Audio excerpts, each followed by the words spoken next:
inovação. O que as startups ensinam para as grandes empresas? Eu convido ao palco o fundador do Save Me, Modite e do Epivá, Guilherme Wrocławski. Por favor.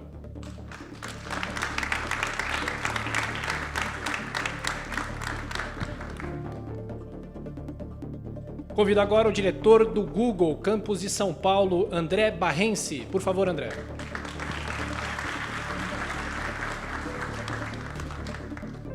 Vice-presidente do Grupo PSA América Latina e diretor-geral da Citroën do Brasil, Paulo Souti.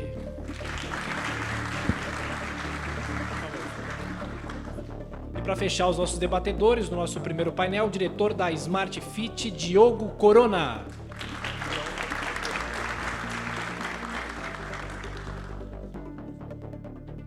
Transmissão por imagens na internet, jp.com.br/mitos e fatos. E para mediar esse primeiro debate, o jornalista mais tecnológico do Brasil, Carlos Aros.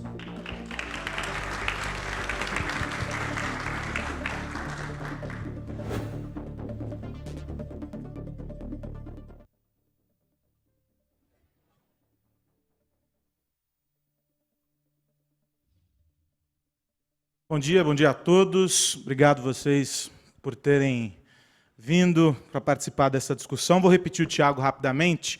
Todos vocês viram que há um bloquinho em cima da cadeira com uma caneta. Sintam-se à vontade para fazer perguntas, apontamentos, e eu vou, à medida que a discussão for correndo aqui, vou trazendo as perguntas de vocês e colocando para os convidados. Aquelas que, evidentemente, forem muito direcionadas, eu entrego para eles, então identifiquem-se no papel, porque aí, eventualmente, a conversa pode seguir com cada um deles.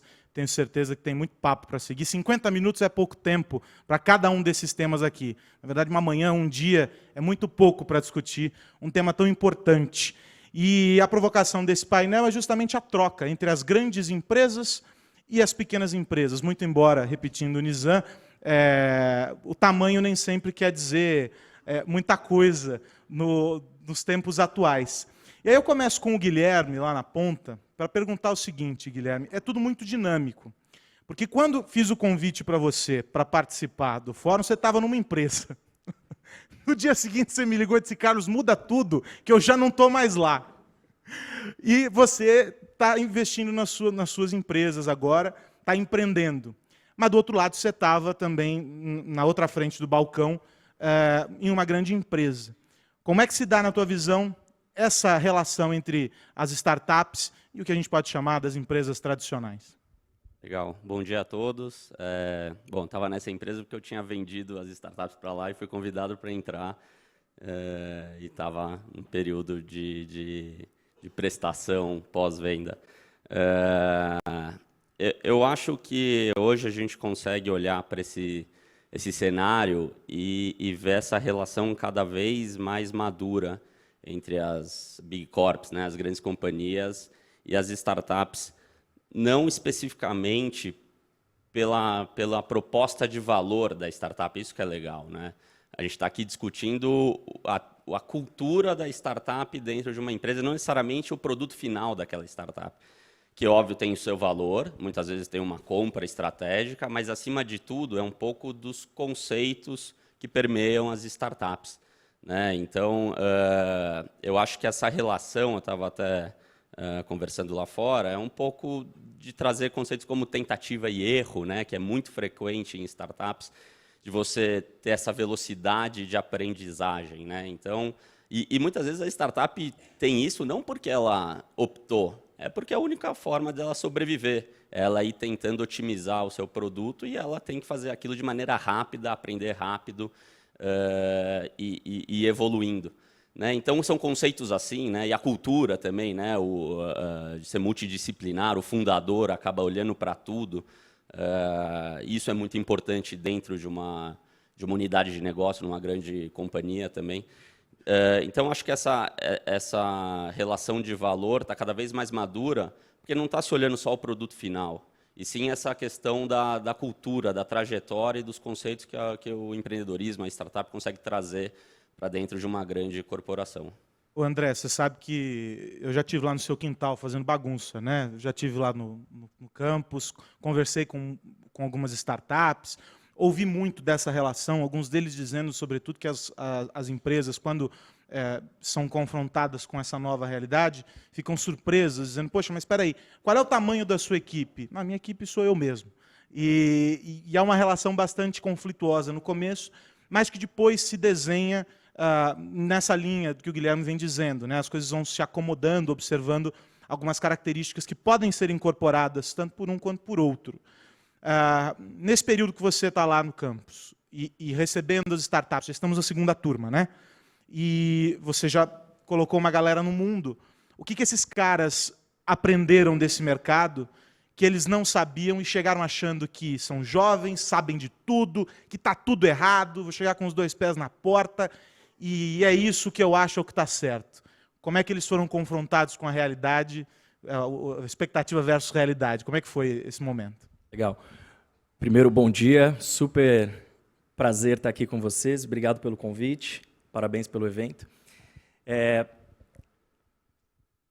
Acho que o empreendedor ele tem uma característica que é super importante, acho que o Nizam trouxe aqui na fala inicial dele, e que é uma certa obstinação, né? Então, ele é um apaixonado ou um inconformado com determinados traços da realidade, e aí, em cima disso, ele busca construir novas realidades, né? Novos contextos possíveis. Eu acho que o empreendedor está sempre buscando esse próximo passo, né? Dentro daquele ambiente ou daquele problema no qual ele está atuando.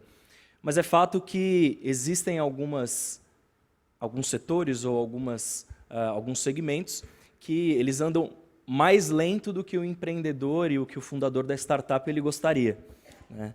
E aí, muitas vezes você tem algumas barreiras que, se você perguntasse para ele no princípio, ele diria que eram inexistentes, né? Existem barreiras que são visíveis, existem barreiras que são invisíveis em determinados mercados.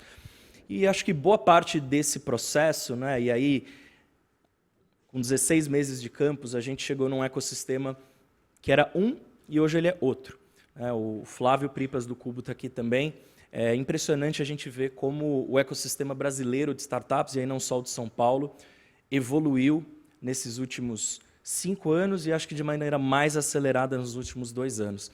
E aí a gente vê hoje um traço cada vez mais presente nesses empreendedores, que é maturidade, né?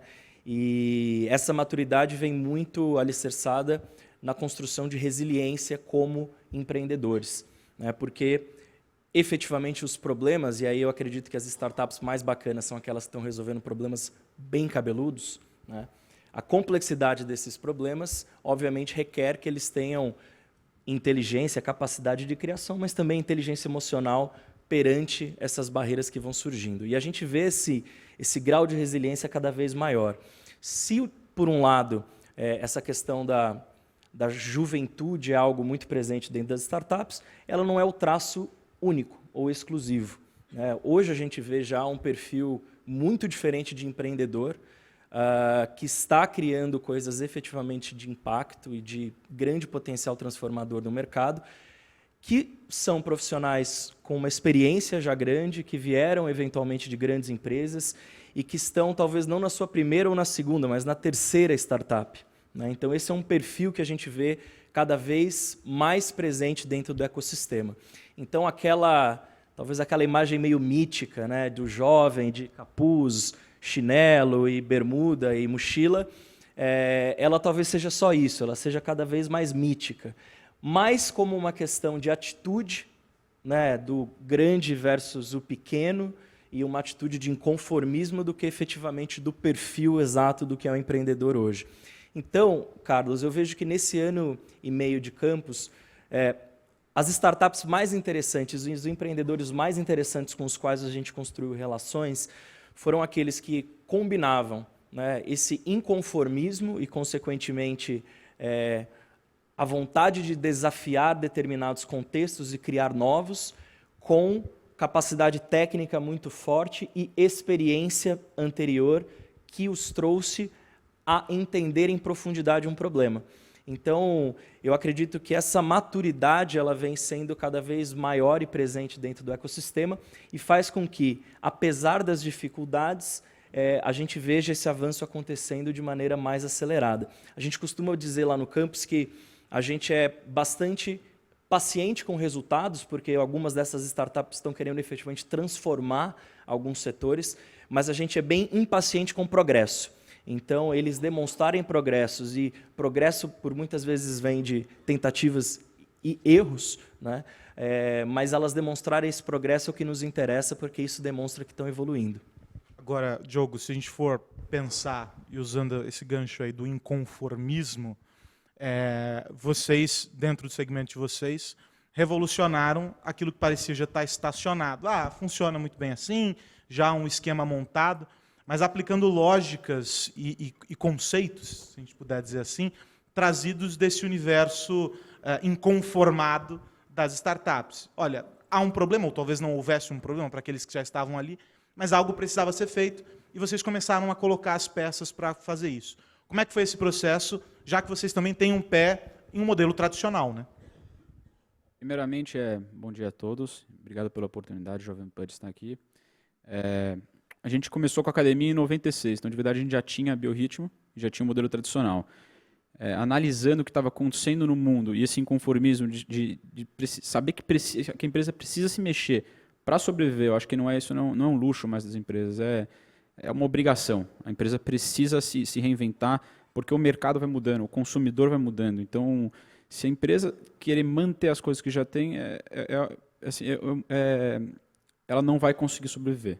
Eu vejo que as empresas elas têm estágios diferentes, né? Então, eu vejo que agora tanto a Biorritmo quanto a Smart elas já não estão em estágio de startup. Porque eu acho que esse estágio não é questão de idade, né? Mas startup não é questão de idade. Eu acho que o estágio de startup é quando ela está ainda acertando aquele modelo dela. Então ela vai testando, testa, muda, vai acertando o modelo. Depois que acertou o modelo, a empresa vai para o processo de ramp-up, que é muito o processo que a Smart está hoje em dia. Então expandir loja, esse ano a gente está fazendo 140 lojas em 6 países, próximo ano a gente está mais 3, vai ficar com 9 países. Então, assim, a gente está num processo muito grande de ramp-up.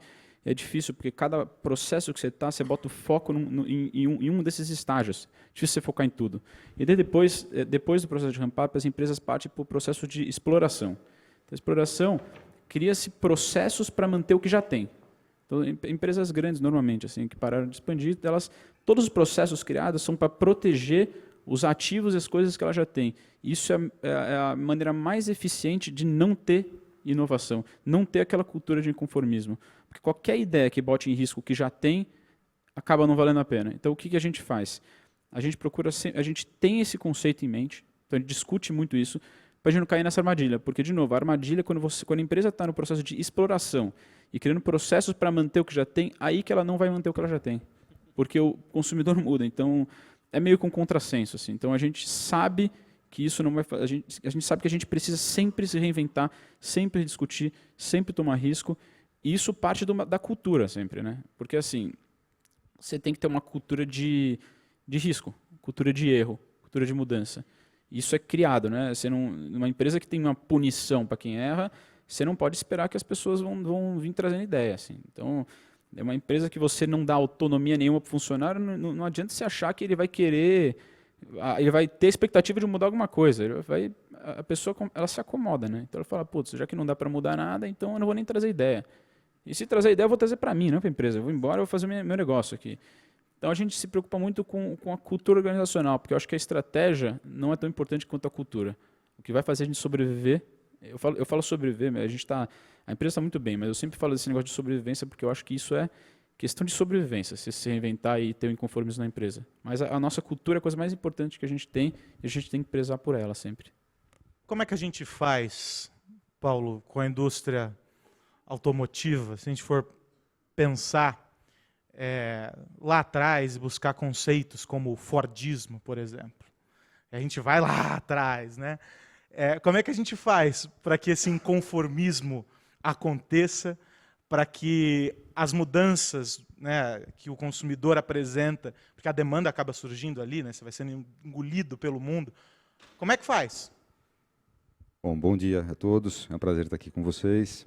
Eu acho que a grande questão é como você dá um cavalo de pau no transatlântico, porque uma empresa enorme como a gente é um transatlântico, você para virar você começa 6 anos antes.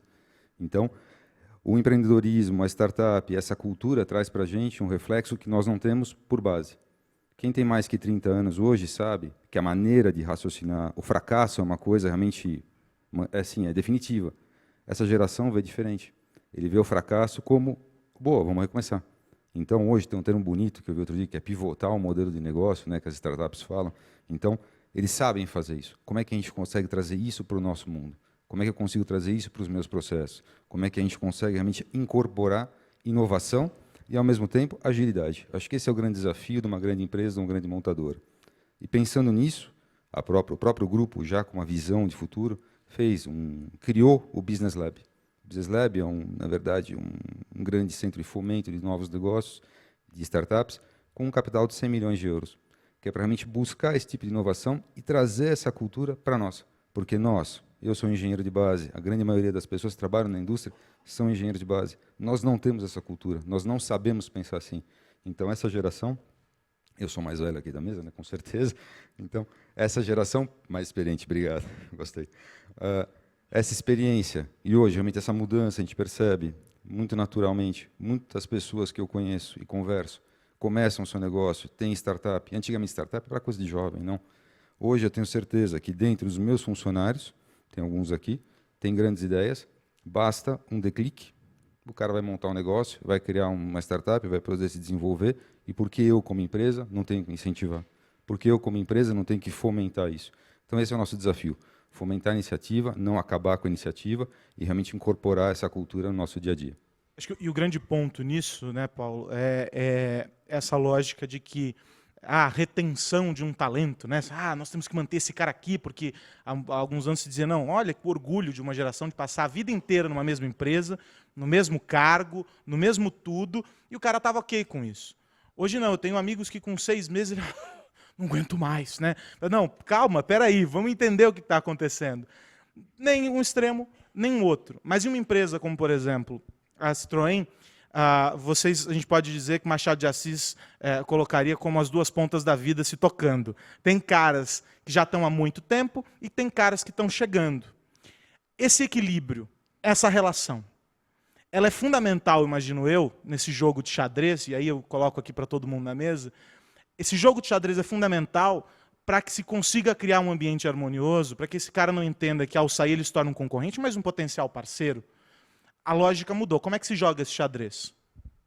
Olha, eu vou contar uma história de 2 segundos. Há alguns anos atrás, eu tive a oportunidade de visitar algumas empresas no Vale do Silício, inclusive a tua matriz, e uma das coisas que eu aprendi é o seguinte, nas conversas com as pessoas, um senhor de 62 anos, que era o responsável pelo centro de desenvolvimento da Orange, que é a Orange, da telecomunicações francesa, ele olhou para mim e falou, olha, você vai fazer um teste.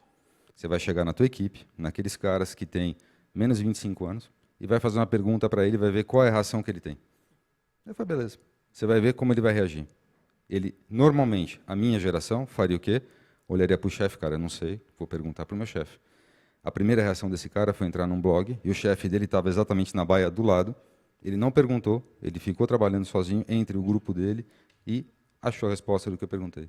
Então, essa mudança de paradigma, mudança de relação é que a gente tem que entender. Então, como que eu faço, tanto de uma pessoa que tem uma carreira, e muitos têm carreiras brilhantes, e são profissionais competentíssimos, estão felizes da maneira como são, e outros que são jovens e que têm uma necessidade de, não de novidade, mas realmente de ter um ambiente dinâmico, ter um modelo diferente, ter aquilo que o entusiasme.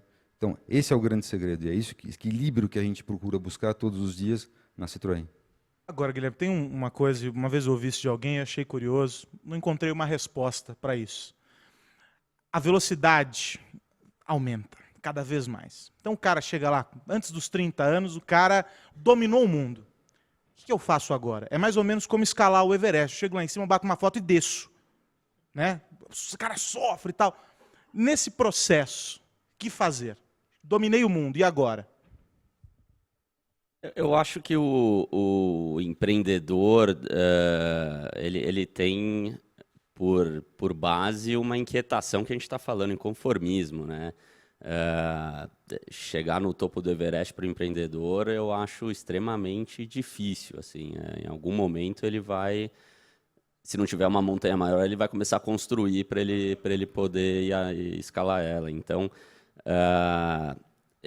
eu acho que tem esse conceito hoje muito bem estruturado de como a grande empresa e a startup, né, de novo, a gente não pode se referir a pequenas empresas, né, as startups, os early stages, como eles conseguem se relacionar. E eu acho que isso é um grande desafio para o empreendedor, né? A gente fica falando muito do lado da empresa, como que ela se aproxima. Eu acho que não se pode tirar de maneira alguma o valor que tem as grandes empresas pro cenário de empreendedorismo, para as startups. A gente fica só endeusando os empreendedores e as startups e não vê o caminho contrário. Eu tive a oportunidade de entrar com startups numa grande empresa e foi extremamente importante, né? Um pouco dessa organização, desse caos de velocidade que vive a startup, isso também pode vir contra, né? Eu sou um empreendedor falando aqui, então acho que a gente também deve olhar um pouco das duas mãos aí dessa via. E eu acho que esse é um grande desafio para o empreendedor, como que ele ajuda a fomentar esse ecossistema, essa conversa entre grandes empresas e as startups. E cada vez mais a gente vê essas células de inovação vindo das grandes empresas, esses labs. Então, aí tem uma grande oportunidade, né, para os dois lados, né, para os colaboradores cada vez mais inquietos, querendo participar cada vez mais do negócio, e o empreendedor, que sim, tem todos os benefícios de estar numa empresa nascente, mas, acima de tudo, aprender também com grandes empresas, métricas de controle, que muitas vezes falham no início da operação de uma startup. Então, acho que o empreendedor, por si só, ele vai sempre escalar. O grande desafio aí dele é descobrir essas novas montanhas, esses novos Everests, e ao meu ver, está dentro das grandes corporações, né? E como que ele consegue navegar nesse meio de caminho. Agora, a gente fala o empreendedor, parece que é um OVNI, né? Ele brota, ele chega aqui e sai se esparramando pelo mundo. De onde vem esse cara, André? Quem que é o empreendedor? Né? Como é que se chega nesse cara que vai ter essa boa ideia, que vai solucionar um problema, que vai chegar e se aproximar dessa empresa e conseguir criar e fomentar esse universo todo? De onde vem essa entidade, o empreendedor?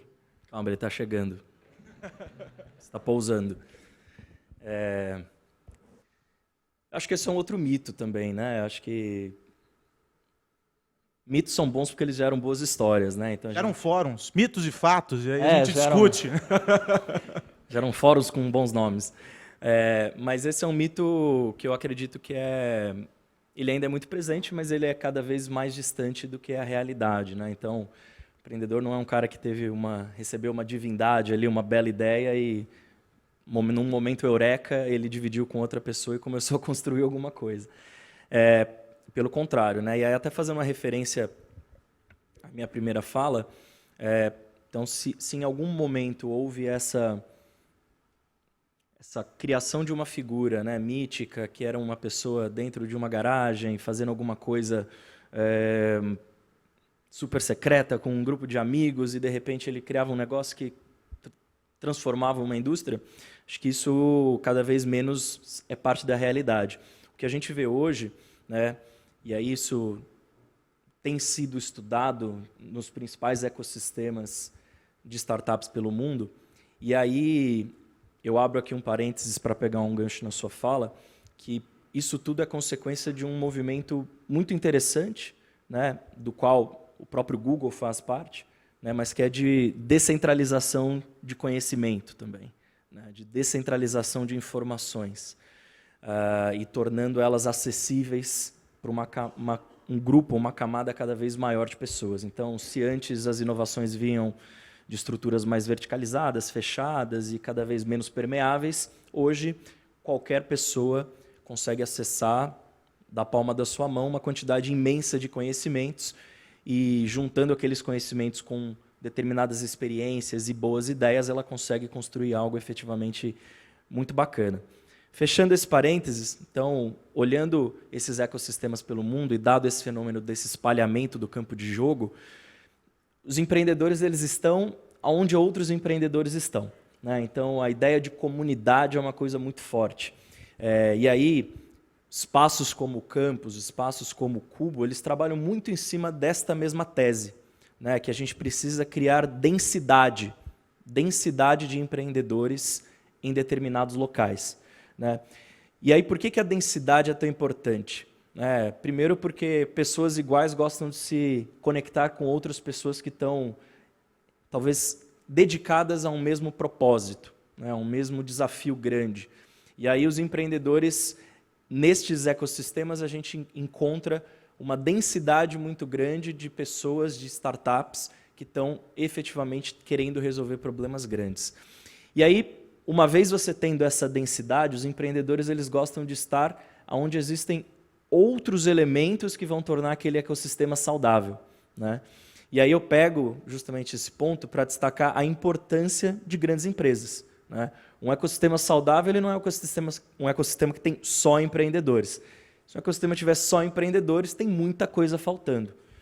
Faltam as grandes empresas, faltam os investidores anjo, faltam os fundos de venture capital, faltam os bons mentores, faltam as universidades que são bons celeiros de talento e que no Brasil deveriam ser ainda mais celeiros de talento. Então, esses empreendedores eles estão justamente nesses centros de calor onde você consegue encontrar pelo menos alguma parte desses elementos que constroem um bom ecossistema. E claro, esses empreendedores estão onde existem ambientes de negócio favoráveis, né? E aí a fala do Nizam é muito contundente, porque apesar das condições de negócio no Brasil, a gente vem construindo um ecossistema de startups bastante relevante, né? Poderíamos ser ainda mais relevantes globalmente. Poucos países no mundo, acho que conectam tantos elementos interessantes, e inclusive um mercado consumidor potencial tão grande quanto o Brasil. E um volume tão grande de pessoas que está tendo acesso à tecnologia de uma maneira tão acelerada quanto o Brasil. Então, o ambiente de negócios ou o ambiente regulatório também é uma condição super importante. Mas o empreendedor ele vai estar onde ele sentir que existe essa comunhão de fatores que tornam o negócio dele mais possível de sucesso. Eu gosto sempre de lembrar, hoje o Google ele é uma empresa de 78 mil pessoas, né? Mas ele começou com 2 pessoas, né? 2 fundadores que até hoje são bastante ativos na empresa. E eu digo que não é pelo fato deles serem super inteligentes que o Google deu certo. Eles estavam imersos num ecossistema muito propício à criação de startups, que era o Vale do Silício. Então, eles tinham bons empreendedores ao lado, bons mentores, bons fundos, grandes empresas, e isso fez com que eles efetivamente crescessem. Então, mais do que pousar como uma entidade, o empreendedor ele vai estar onde essas condições estão reunidas. Como é que você vê esse cenário, Diogo, em um momento em que o Brasil passa atravessa uma crise política, há uma melhora, indícios de melhora na economia e etc., e aí se fala sobre a necessidade de injeção para que o investimento aconteça, ou seja, para que o crescimento aconteça, é preciso injetar dinheiro, tem que colocar dinheiro lá, é preciso investir, é preciso fazer as coisas acontecerem. Como é que esse sistema funciona, esse ecossistema funciona na tua avaliação em um país como o Brasil, com você como empresário, com tantas incertezas, a gente fica tomando um cuidado para pisar. Como é que pode ser usado? Como é que você estimula que o seu colaborador ali crie coisas? Como fazer em meio a esse caos? Bom, eu vejo que tem 2 tipos de inovação, né? A inovação pode vir interna dos seus funcionários e pode vir externa. A inovação interna é o que eu tinha falado muito da cultura, você faz o pessoal estar motivado, que daí tem suas técnicas, a maioria das inovações que a gente teve na nossa empresa foram ideias que, por coincidência, saíram fora do ambiente de trabalho. Mas, assim, o ponto é, por que os caras estavam pensando em trabalho fora do trabalho? Se não tivesse motivado, não teria ninguém pensando. O pessoal estaria pensando no happy hour ou outra coisa, né? Então, a hora que sai, pensa em outra coisa. Mas como é que você faz para o seu funcionário estar ele está no subconsciente dele, ou até no consciente dele, pensando sobre como resolver um problema da empresa, fora da mente de trabalho ou todo o tempo. O cara precisa estar motivado, e para isso tem suas técnicas. Então a gente entende isso, tem várias estratégias para as pessoas criarem essas inovações. Muitas dessas inovações, a maioria delas é em processos internos, né? Mas existe também, para não me estender muito nesse assunto, senão vai demorar muito aqui a fala, mas tem a inovação externa também. Então, isso você precisa de uma estratégia para trazer. Primeiro, você precisa de uma comunicação para o mercado que a sua empresa aceita isso. Então, porque pode ser passiva, pode ser que os empreendedores falam, vou procurar a Smart Fit. Por quê? Porque eu sei que a Smart Fit aceita isso. Tá? Então, isso é uma estratégia. Então, você tem que comunicar ao mercado. E como fazer isso? Está presente em alguns eventos. Né? Então, presente em alguns eventos, procurar... Mostrar-se disposto ali de alguma forma. Exatamente, para receber. Passa batido e acabou. Senão, não vai nem olhar para você, né? Ele tem tanta empresa para bater na porta, fala, puta, vou bater na porta da Smart Fit, por quê? Vou receber um não, né? Então, tem essa estratégia e tem a estratégia também de a gente procurar essas startups. Mas quando você faz estratégia de prospecção e fecha o negócio, o grande segredo da empresa grande é não atrapalhar a startup. Assim, tudo bem, pode ajudar, mas assim, na maioria dos casos não é que ela não ajuda, não é que ela não muda nada, ela atrapalha. Então, assim, os casos de sucesso são separados. Eu, por coincidência mesmo, ontem eu estava em Israel, eu cheguei aqui ontem de manhã de Israel. E a gente estava lá numa delegação, pessoal, para conhecer um pouco da cultura do país, né? E até vários paralelos com relação ao Brasil, porque Israel é Startup Nation, né? Então, empreendedores do mundo inteiro vão lá para conhecer como é que funciona lá e um país tão pequeno, com tão pouca gente, cria inovações do mundo inteiro. Claro que tem startups que tem mais glamour, que todo mundo conhece, o Waze. O Waze é de Israel, né? Então é o que tem mais glamour. Mas tem muitas que a gente não conhece, de cybersecurity, um monte de coisa. Então, isso é muito por causa da cultura deles, que é um pouco diferente da nossa. Mas, basicamente, a gente teve palestra com um cara que chama Soul Singer, que é um cara que ele criou todo esse conceito da Startup Nation de Israel. E, basicamente, a coisa mais importante que ele colocou lá é que a propensão a tomar risco para o cara empreender. Então, propensão a tomar risco é uma conta de risco-retorno que ela não é tão óbvia. A pessoa pode ponderar as coisas de uma maneira diferente, né? Eu brinco que, assim, o que teve de amigo meu que depois saiu do cinema para ver o filme do Facebook resolveu pedir demissão foi impressionante. Assim. O cara olha aquele filme, puta, eu vou fazer um Facebook. Não é bem assim. Então, a conta não é tão lógica. Assim, é o que o cara lembra. Ele começa só a lembrar de caso de sucesso, que é mais ou menos o que acontece com a gente. A gente esquece dos fracassos. Se a gente for lembrar aqui quais são as 10 startups que quebraram famosas, ninguém vai lembrar. Mas quais que estão dando certo, a gente lembra em um minuto. Né? Então, assim, as pessoas acabam lembrando isso e ponderando de uma maneira diferente. Aqui no Brasil, o risco é muito maior que Israel. Israel, o governo dá $50 mil e investe nas empresas. Claro que tem um processo, né? Não vai vir com qualquer ideia lá e eles vão botar dinheiro, mas eles colocam dinheiro e você pode ter quebrado 2, 3 vezes, eles colocam, porque você vê os casos de sucesso de empresários de apps, muitos deles quebraram umas 3 vezes antes não precisa nem ser de app, pode empresa mesmo, né? A pessoa quebra várias vezes e consegue. No Brasil, assim, eu conheço gente que eu chamo de late millennials, né? Então, eu não gosto do conceito de millennial por idade, eu gosto do conceito de millennial por mentalidade. E eu conheço gente que já passou de 40, que investir em startups, essas coisas, e no Brasil, e hoje não consegue se reerguer. Porque você pega um juros absurdo, como que o cara vai pagar isso aí? Qual startup que vai fazer o cara pagar o juro absurdo que o cara contraiu? Lá em Israel não, o cara pede dinheiro do governo, quebrou, tenta de novo, se precisar de juros, é baixo. Então tem uma cultura de o cara aceitarem mais o erro também. O empreendedor que quebrou, ele não é um fracassado.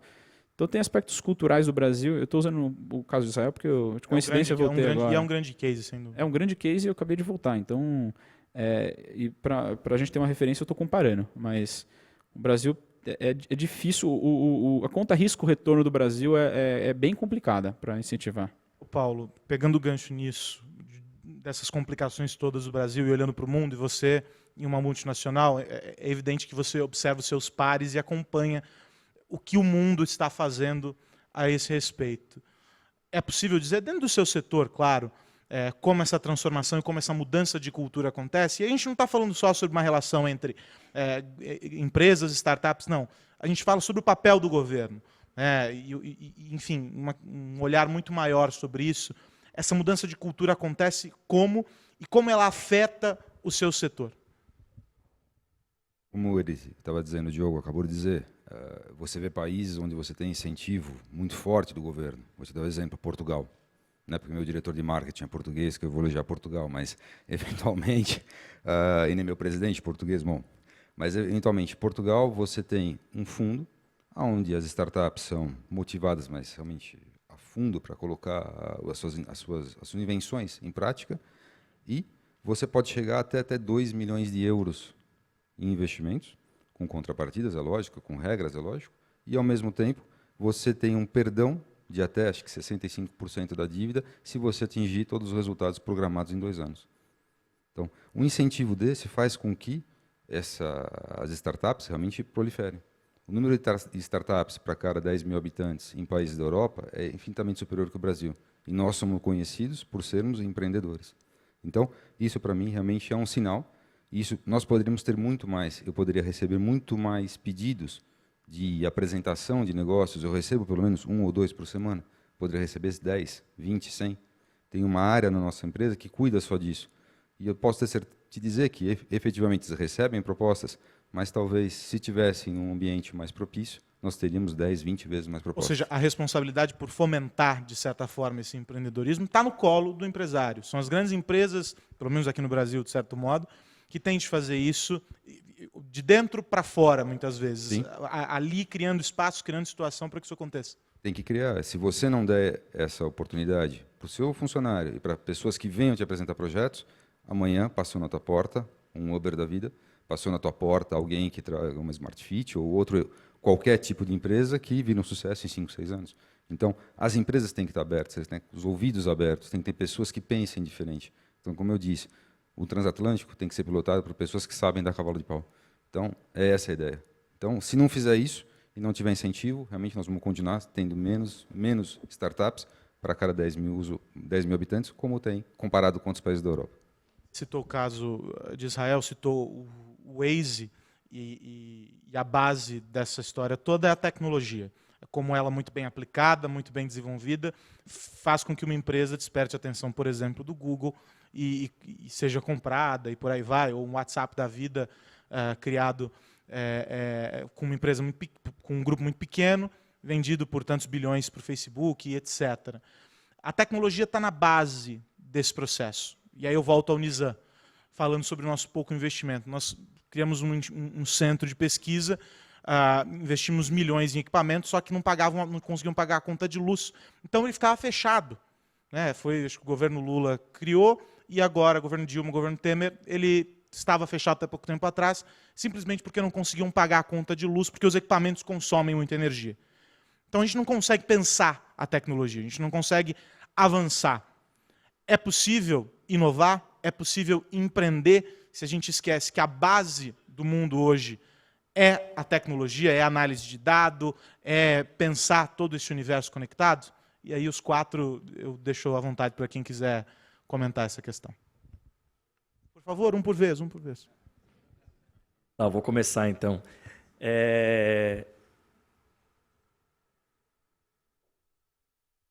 Eu acho que é bem difícil a gente pensar que a gente vai passar de fase também, né, nas construções de grandes startups se a gente não tiver investimentos significativos no desenvolvimento de tecnologias, né? E eu acho que a gente está passando agora exatamente acho que 2016 foi um ano de muito florescimento de uma nova onda de tecnologia baseada em inteligência artificial, enfim, powered by machine learning e grandes dados, né? Então, se antes a gente não tinha capacidade computacional suficiente ou suficientes volumes de dados, hoje isso não é mais um problema. E aí eu acho que isso destrava uma nova revolução tão grande ou maior do que a própria internet. Então, esse é um ponto. E olhando este cenário ou este contexto e como o Brasil se insere nisso, existem já muitos ou pouquíssimos países que estão muito avançados nesse tema, né? Então, Israel, as duas costas americanas, o Canadá, que está tendo um esforço governamental muito grande, a China, que anunciou um plano até 2030, eles fazerem investimentos bilionários em inteligência artificial, e, consequentemente, você concentra nesses lugares os principais talentos, né? Mas eu fico me perguntando muito se a gente vai deixar passar essa onda, né? Se a gente vai ser só consumidor de inteligência artificial ou se a gente vai ser criador também de inteligência artificial aqui no Brasil. E eu sempre gosto de contar um caso que acho que poucas pessoas sabem, né? Mas o Google é uma empresa que é bastante ativa na aquisição de startups, né? A gente faz isso como forma de trazer talentos para a empresa, ou como forma de você acelerar um roadmap de um produto, ou como forma de você entrar num mercado novo que você não necessariamente vai construir do zero. O Waze é uma das empresas que foi adquirida pelo Google e algumas outras, mas pouca gente sabe que a primeira startup que foi adquirida pelo Google, depois da abertura de capital do Google em 2004, é uma empresa brasileira, que ficava em Belo Horizonte, que se chamava Aquan. E era uma empresa que tinha sido criada por 3 professores da UFMG, do Departamento de Ciência da Computação, e era uma empresa de busca. Quem lembra aqui do buscador do KD? Alguém é dessa época? Exato. Então... Só não quis entregar a idade. Não quis entregar, Mas... Enfim, eles chegaram a ter uma penetração de quase 30% do mercado latino-americano de buscas. E aí, em 2005, o Google decidiu adquiri-los, e ali se criou, então, o Centro de Engenharia do Google da América Latina inteira. Hoje a gente tem mais ou menos uns 200 cientistas da computação, engenheiros de software trabalhando ali, de vários países diferentes, e eles trabalham num produto que é mais ou menos importante para o Google, que é o buscador. Então... isso, para mim, é um grande demonstrativo de que existe bastante talento aqui, né? Mas que você precisa efetivamente de investimentos, e aí eu acho que públicos e também privados, para você destravar esse talento para serem criadores de grandes tecnologias.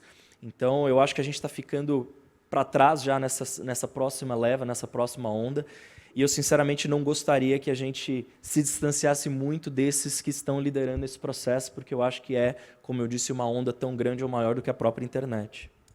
Diga, Guilherme. Complementando, eu acho que quando a gente traz tecnologia para a pauta, seria interessante a gente quebrar um pouco a inovação, né? A inovação disruptiva, né? Tecnológica, e a inovação de execução, né? E de que incrementa um mercado, que incrementa um negócio, é incremental. E eu acho que a gente fala de inovação, de startups, a gente mira muito na primeira. E com razão, né? Aí realmente tem a mudança, né? Tem o agente transformador. Mas a segunda é um mar de oportunidades, né? Então, você pega, por exemplo, eu não tenho base em ciência de computação até hoje, eu não sei programar uma linha. Mas... falando um pouco do meu caso, né? Minha última startup é a Alvá, não sei se vocês conhecem, que é um aplicativo que compara transporte urbano, né? Uber, 99, e parte de dores reais, né? Cada vez mais esses aplicativos foram crescendo, e eu e meu sócio, a gente começou a discutir numa mesa de bar qual que seria o que a gente ia chamar, né? E aí teve que entrar um a um para ver qual que era o mais barato ou qual que estava mais próximo, porque tem a necessidade de velocidade. Então, essa inovação, e cada vez mais a tecnologia está difundida, né? As plataformas abertas, APIs, que você consegue pegar conhecimento e uma trajetória, né, de uma empresa, o acesso a ela, e incrementar, né? Essa inovação incremental. Então, acho que é bom a gente ter essas duas referências, né? E essa noção de quem está fora de mercado, eu costumo brincar, né? Que eu quase, por ter agora uma base em startups, eu vou num evento de família, eles querem que eu conserte o iPhone, né? Essa a correlação que existe, né? O iPhone travou e eu mexo com startup. Repórter especializado em tech indica smartphone, fica tranquilo.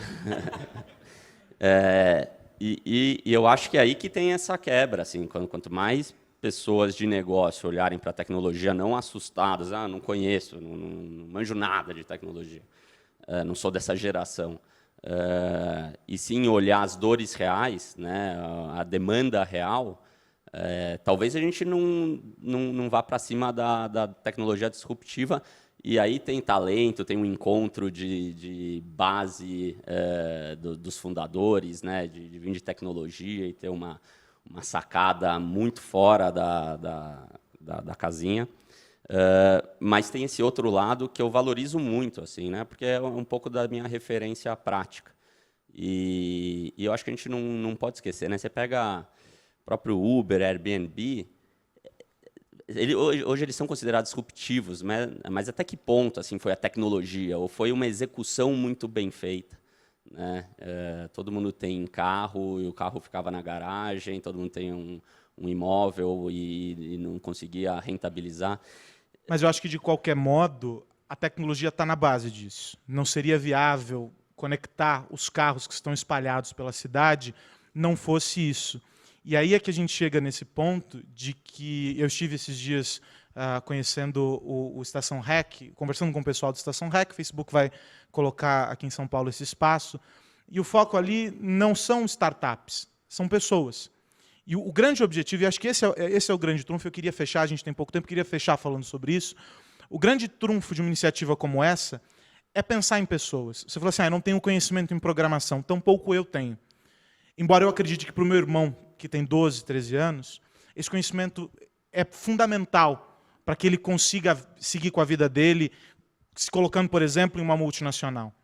Mas o grande ponto, e aí eu quero fechar com você, Paulo, o grande ponto não é como se a necessidade que vai se vislumbrar para o meu irmão lá na frente seja escrever linhas de um código de um software. Mas é com que ele consiga pensar o mundo a partir da lógica da programação. Porque essa é a lógica que rege o mundo hoje. A gente passa mais tempo do nosso dia olhando para essa tela, conectado a um app, do que muitas vezes olhando para a esposa, para o marido e por aí vai. Esse conhecimento é fundamental. Pensar a tecnologia não como fim, mas como meio de um processo. É a base para a mudança de cultura, e aí eu volto a ela para fechar com você, é a base da mudança de uma cultura. E aí eu não falo de cultura espalhar almofadas, colocar uma mesa de bilhar e videogame e pintar a parede de verde, não. A mudança ela é maior. A mudança ela começa aqui dentro. E ela começa, por exemplo, talvez, com o ensino de programação. Eu acho que a base de um empreendedor é o foco. É o foco e a persistência. O empreendedor sabe o que é ser... Meus pais são empreendedores, eu sei o que é ter foco, eu sei o que é ter resiliência, e, sobretudo no Brasil, tem que ser resiliência ao cubo. Então, realmente tem que saber atravessar isso, saber enfrentar esse tipo de coisa. O que nós vamos olhar como empresas no futuro, e hoje até startups que vão ser empresas maiores até do que a própria PSA é hoje, como o caso do Uber, que tem um valor de mercado maior que muitas montadoras, Sim. o que nós vamos olhar cada vez mais é para essa pessoa que entra na empresa com essa característica. Aquele brilho no olho, aquele foco, aquela resiliência, a capacidade de realmente não submeter às regras e realmente, culturalmente, criar um novo mindset em seu redor. Porque não adianta você falar de cultura, mudança cultural, vamos colocar a cultura do empreendedorismo, a Forbes na tua empresa. Não. Se o teu funcionário não pensar desse jeito, ele não for recrutado, não tiver essa base, seja sabendo programar, seja entendendo lógica de programação, seja entendendo como um empreendedor funciona, sem nunca ter empreendido na vida, realmente é isso que vai fazer a diferença e é esse cara que nós vamos procurar lá na frente. E eles que vão estar no meu lugar daqui 5, 10, 15 anos. Temos alguns minutinhos, uns 30 segundos, para que vocês, enfim, terminem aí, façam um fecho da participação de vocês. Eu começo com o Diogo. Bom, eu queria só colocar que o foco em pessoas é a coisa mais importante que eu vejo. Então, esse negócio de cultura e de inovação é a coisa mais, eu acho que é mais simples do que a gente pensa. Então, é investir nas pessoas. Pessoas estando motivadas, pessoas felizes. Investir no conhecimento das pessoas. A gente investe muito no conhecimento das pessoas, mas investir no conhecimento não é investir com algo em troca. Você não vai levar a pessoa para uma viagem, prender ela, que você sair depois de 2 anos, tem que... Não é isso, assim. Você tem que investir nas pessoas, assim como você investe em um relacionamento. Você tem 2 opções. Ou você fica protegido e fala, não vou investir caso ela me largue, eu não vou ter perdido muito, ou você se joga de cabeça. E eu vejo que com funcionário é a mesma coisa. Então, você investe. Putz, mas se investir, pagar MBA e ele sair no dia seguinte. É risco, acontece. Então, você vai investir em 10 e um deles vai acontecer isso. Mas a partir do momento que você investe nele, mas você deixa claro que você não está investindo nele, você está investindo em você, e você não está nem aí para ele, a pessoa não vai crescer. Então, a gente precisa de pessoas motivadas, com conhecimento. E é isso que vai fazer a empresa crescer, se inovar, criar processos para trazer coisas de fora e essas pessoas terem a perspectiva de que dá para mudar o mundo. Guilherme, quero agradecer você e as suas considerações finais. Legal. Obrigado pelo convite mais uma vez. E eu queria deixar só a mensagem de novo do lado das startups e empreendedor, que eu acho que tem uma palavrinha que eu aprendi nessa pequena trajetória, que é a intensidade, como a gente está falando, né? O empreendedor ele não começa sabendo e tendo em vista o sucesso. A única certeza que ele tem é que ele vai passar por uma série de obstáculos, né? E é a forma como você encara esses obstáculos que faz a diferença, né? Muitas vezes usar esses obstáculos até como trampolim, né? Você tem uma série de concorrentes, seja as grandes companhias, seja novas startups tentando fazer a mesma coisa ou parecido que você.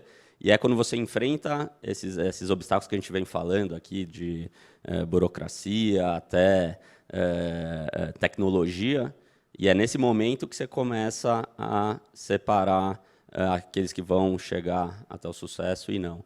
Então, eu acho que fica esse meu último ponto de vista sobre persistência, resiliência e intensidade que foi falado. André, obrigado. Queria ouvi-lo rapidamente. Bom, primeiro agradecer novamente o convite, sempre um prazer, e agradecer meus colegas aqui, foi muito bacana o debate. Eu queria fechar, talvez conectando um pouco com o que foi dito, eu acredito muito que tecnologia é um people business, né? Então, assim, é o que duas pessoas ou um grupo de pessoas é capaz de criar junto, né? Sejam elas desenvolvedores, advogados, pessoas de negócio, engenheiros. Então, é um people business. Então, investir neste ativo que é capaz de criar tecnologia, para mim, é o principal. E o que eu acredito também é que hoje, até conectando um pouco com o próprio mote do painel, né, na questão das interações com as startups, hoje eu acredito que esse movimento ele é muito mais fácil do que era antes, né? É necessário dar um passo de fé, acreditar, correr o risco, mas existem hoje no ecossistema vários mecanismos, espaços, pessoas. Eu volto a falar do Cubo, o Flávio faz um trabalho incrível conectando startups com corporações, o Campus São Paulo. Então, quem quer se aproximar e fazer essa relação entre empreendedores e corporações, criar tecnologias ou soluções ou coisas que vão ser efetivamente transformadoras, o caminho nunca foi tão fácil. Não significa que ele é fácil, mas ele é muito mais acessível do que já foi se a gente for olhar os últimos 5 ou 10 anos aqui no Brasil. Então, eu acredito bastante, eu tenho bastante otimismo em relação ao ecossistema de startups aqui. Paulo, agradecer você também. Queria ouvi-lo para encerrarmos a nossa discussão. Ok, bom. É um prazer. Realmente, para mim, é gratificante poder participar desse momento. E a única coisa que eu tenho que dizer para essas pessoas que estão nos vendo aqui é: tenham a cabeça aberta. Tenham a cabeça aberta ao empreendedorismo. Do teu lado, pode ter uma pessoa que tem uma ideia brilhante.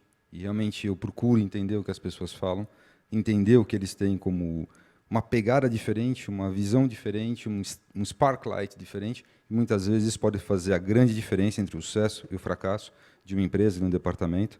E nós, como montadora, temos que estar cada vez mais atentos a isso. E é por isso que nós estamos aqui, é por isso que nós investimos nisso. Muito obrigado. Diogo, Paulo, André e Guilherme, obrigado, gente.